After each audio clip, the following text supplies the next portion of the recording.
Assalamualaikum warahmatullahi wabarakatuh. Perkenalkan, nama saya Muhammad Abu Sofyan, NIM T2018 1168, kelas PAI 4. Di sini saya mampu di semester 5 di Universitas IAIN Jember, ya. Matkul perencanaan pembelajaran PAI. Di sini saya akan memaparkan atau menjelaskan sedikit tentang rencana pelaksanaan pembelajaran atau yang kita ketahui dengan RPP, ya. Sebelum itu saya akan sebutkan satuan pendidikan, ya. Nama sekolahnya yaitu SMPN 2 Keraton Pasuruan. Selanjutnya yaitu mata pembelajaran pendidikan agama Islam dan budi pekerti. Selanjutnya yaitu kelas atau semester kelas 8 semester genap, ya. Selanjutnya yaitu materi pokok yaitu beriman kepada Nabi dan Rasul Allah Subhanahu wa Ta'ala. Di sini diambil dari silabus pembelajaran, ya. Terus selanjutnya yaitu alokasi waktu 3 kali 3 jam pembelajaran diambil dari Sempro, ya. Selanjutnya yang terakhir yaitu tahun ajaran 2020 atau 2021, ya.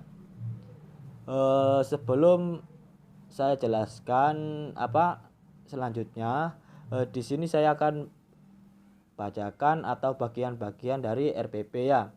Yang dimana pertama yaitu kompetensi inti, selanjutnya kompetensi dasar dan indikator, selanjutnya yaitu tujuan pembelajaran, selanjutnya yaitu materi pembelajaran, yang selanjutnya yaitu metode pembelajaran, yang selanjutnya yaitu media, alat, dan sumber pembelajaran, yang selanjutnya yaitu langkah-langkah kegiatan pembelajaran, dan yang terakhir yaitu penilaian, ya. Baik, yang pertama saya akan menjelaskan tentang kompetensi inti, ya. Dimana kompetensi inti ini kita bisa lihat dari Permendikbud No 37 tahun 2018 tentang KIKD dan buku guru, ya. Di sini saya kompetensi ini ada 4. Yang pertama KI 1, KI 2, KI 3, dan KI 4, ya. Dimana KI 1 ini yaitu menjelaskan atau ke ranah afektif dalam registrator, ya.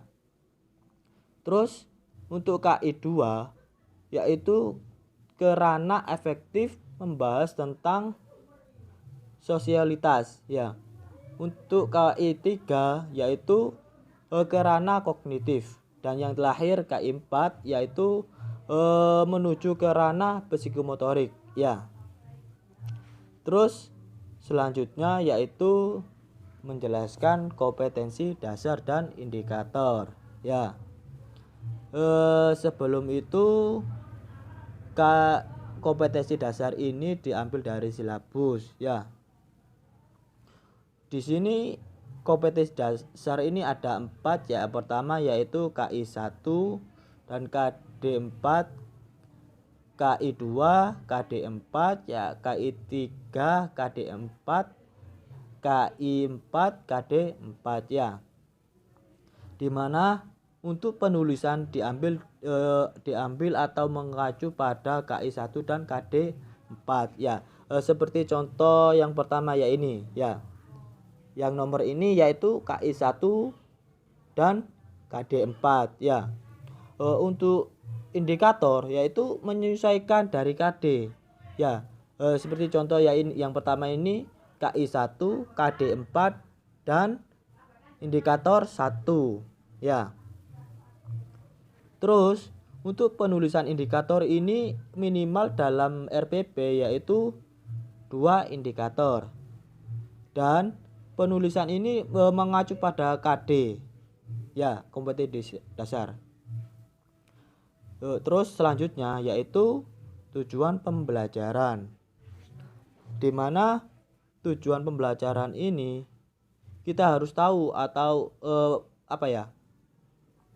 tentang tujuan pembelajaran ini, supaya dalam pembelajaran ini harus berorientasi pada siswa dan dapat diukur atau diamati dalam sebagaimana merumuskan indikator itu ya. Di sini saya menggunakan indikator kompetensi dasar 3 dan indikator kompetensi dasar 4 ya. Karena dapat diukur atau diamati oleh siswa ya. Di sini saya ada bagi 3 pertemuan karena 3 kali JP ya. 3 kali pertemuan 3 kali waktu ya. 3 pertemuan 3 hari ya jam pelajaran.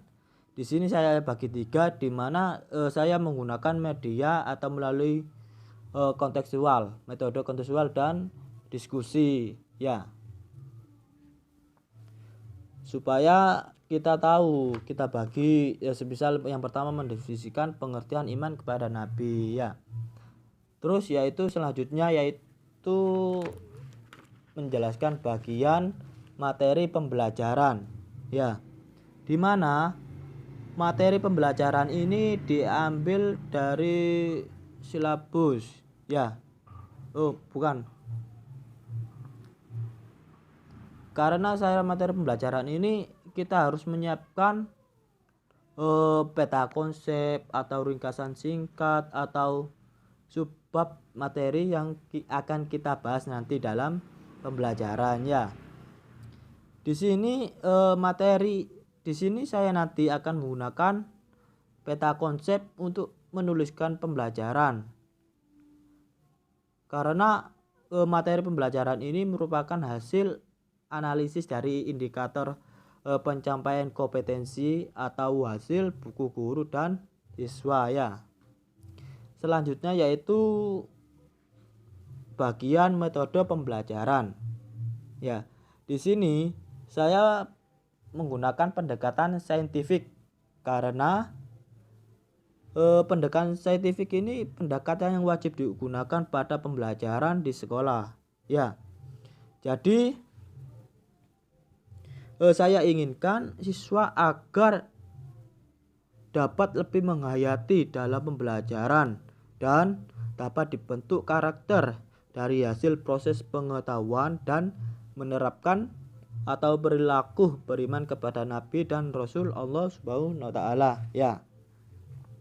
Di sini saya menggunakan teknis diskusi, tanya jawab dan tanya jawab karena supaya siswa dapat berkomunikasi dengan temannya lainnya serta saling mengargumentasi atau meluapkan pikirannya, dan harus bisa saling menghormati antara argumentasi teman-temannya yang lainnya.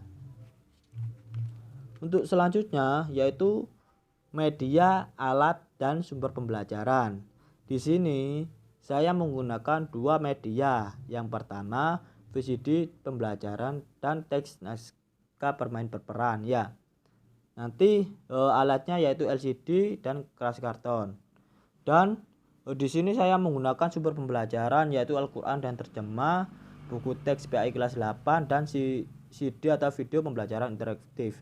Jadi nanti di sini saya akan memaparkan atau menampilkan film atau film di VCD tentang nabi-nabi dan rasul, seperti di film Nabi Musa kan banyak kan ya. Banyak kan di situ kan tentang film-film nabi-nabi itu ya. Terus kita nanti akan meraktekkan atau drama lah misal kayak gitu ya nanti. Untuk selanjutnya yaitu bagian langkah-langkah kegiatan pembelajaran, di mana kegiatan pembelajaran ini ada 3 bagian. Yang pertama yaitu pendahuluan, kedua kegiatan inti, yang terakhir yaitu penutup ya. di mana yang dari pendahuluan deskripsi kegiatannya yaitu guru harus membukakan pembelajaran dengan salam, berdoa, dan dipimpin oleh peserta didik dengan penuh hikmat atau ketua kelas ya. Selanjutnya yaitu guru memulai pembelajaran dengan membaca surat yang atau pilihan seperti Al-Ikhlas atau apapun ya. Terus selanjutnya guru memperlihatkan kesiapan diri untuk mengisi lembaran kehadiran dan memeriksa kerapian pakaian, posisi tempat duduk disesuaikan dengan kegiatan pembelajaran. Selanjutnya yaitu guru memberikan motivasi dan mengajukan pertanyaan secara komunikatif. Dan guru menyampaikan kompetensi inti, kompetensi dasar, dan tujuan yang akan dicapai. Di sini untuk selanjutnya yaitu guru harus membagi peserta didik dalam beberapa kelompok ya. Untuk di pendahuluan saya memberi alokasi waktu 10 menit ya. Untuk selanjutnya yaitu kegiatan inti, di mana di sini dibagi 5 bagian. Yang pertama yaitu mengamati, menanya, mengasosiasi, mengkomunikasi ya. Yang pertama yaitu mengamati, di mana siswa membaca dan mencermati teks bacaan tentang materi pengertian iman kepada Nabi dan Rasul. Yang kedua yaitu mengamati gambar atau tayangan yang terkait dengan pengertian iman kepada Nabi dan Rasul ya. Untuk yang ketiga yaitu menyimak dan membaca penjelasan mengenai pengertian iman kepada Nabi dan Rasul ya. Untuk yang bagian kedua yaitu menanya, di mana siswa harus mengajukan pertanyaan hal-hal tentang pengertian iman kepada Nabi dan Rasul ya. Yang kedua yaitu menunjuk salah satu seorang siswa cara acak untuk mengajukan pertanyaan ya. Yang ketiga yaitu mengeksperimen atau mengeksplorasi, di mana ya menggali informasi dan data-data tentang pengertian iman kepada Nabi dan Rasul.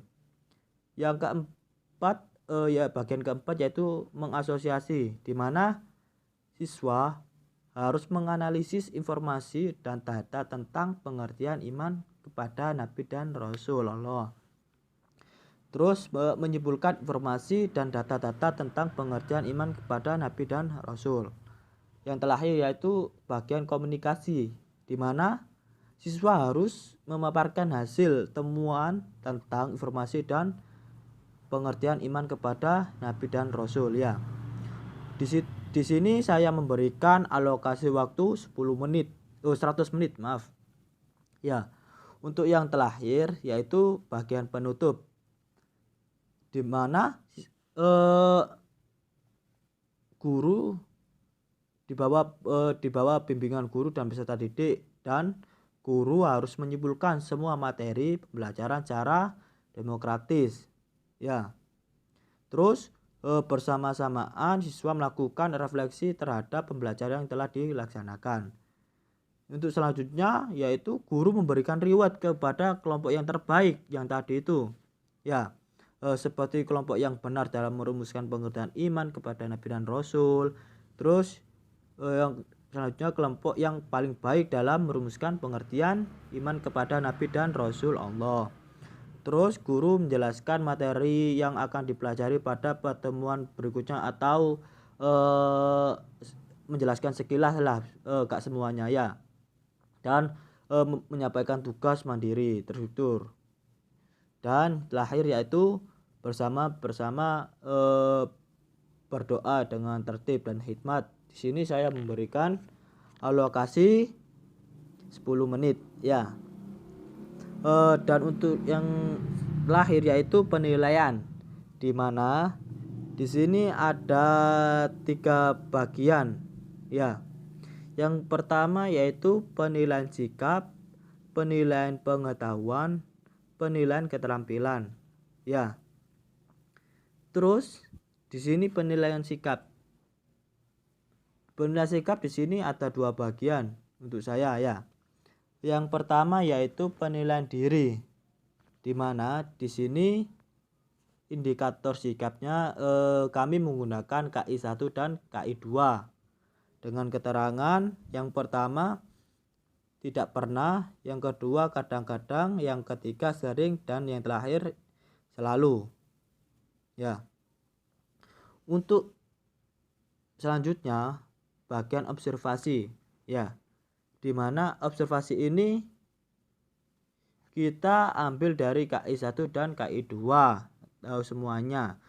Ya, dengan aspek yang diamati nanti dengan keterangan menerapkan perilaku jujur, disiplin, tanggung jawab, peduli atau gotong royong, kerjasama, toleran, damai, serta sopan santun dalam menghargai semuanya nanti dalam pembelajaran nanti ya.